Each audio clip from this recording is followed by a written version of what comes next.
বিএনপির ইশতেহারে SME board শক্তিশালীকরণের ঘোষণা, যা পুঁজিবাজারে ইতিবাচক ভূমিকা রাখবে এমনটাই প্রত্যাশা আমার। দেখুন, জাতীয় নির্বাচন সামনে রেখে বাংলার জাতীয়তাবাদী দল বিএনপি তাদের ইশতেহারে পুঁজিবাজার উন্নয়নে একাধিক প্রতিশ্রুতি দিয়েছিল, যার মধ্যে এসএমই মার্কেট শক্তিশালী করার ঘোষণা বিনিয়োগকারীদের মধ্যে নতুন করে একটি আশার সঞ্চার করছে। দলটির ইশতেহারে উল্লেখ করা হয়েছে যে পুঁজিবাজারে এসএমই খাতকে আরো কার্যকর ও বিনিয়োগ বান্ধব করতে প্রয়োজনীয় নীতিগত সহায়তা দেওয়া হবে। একই সঙ্গে এসএমই বোর্ডে কোনো কোম্পানি আইপিওতে আসার জন্য সর্বোচ্চ ৩০ দিনের মধ্যে তালিকাভুক্তি সম্পন্ন করার লক্ষ্যমাত্রা নির্ধারণের কথা বলা হয়েছে। বাজার বিশ্লেষকদের মতে নির্দিষ্ট সময়সীমা নির্ধারণ করলে তালিকাভুক্তির দীর্ঘসূত্রতা কমবে এবং উদ্যোক্তাদের আগ্রহ বাড়বে।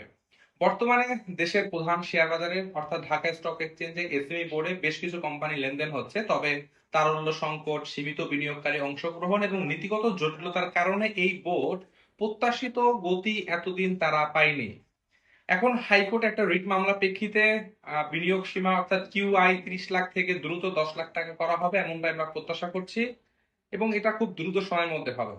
বিএনপির প্রস্তাব অনুযায়ী এসএমই খাতকে প্রাতিষ্ঠানিক সহায়তা, সহজ শর্তে মূলধন সংগ্রহের সুযোগ এবং তালিকাভুক্তির প্রক্রিয়া দ্রুত করা হলে পুঁজিবাজারে নতুন কোম্পানির আগমন বাড়তে পারে। এতে বাজারে বৈচিত্র্য আসবে এবং সামগ্রিক লেনদেনও ইতিবাচক প্রভাব পড়বে বলে ধারণা করা হচ্ছে।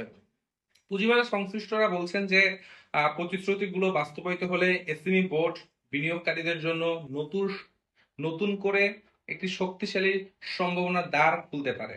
সব মিলিয়ে নির্বাচনী ইশতেহারে এসএমই বোর্ডকে অগ্রাধিকার দেওয়ার বিষয়টি পুঁজিবাজারের একটি ইতিবাচক বার্তা হিসেবে দেখা হচ্ছে, এবং বাজার সংশ্লিষ্টদের আশা আগামী দিনে এসএমই মার্কেট আরো শক্ত ভিত্তির উপর দাঁড়াতে পারবে।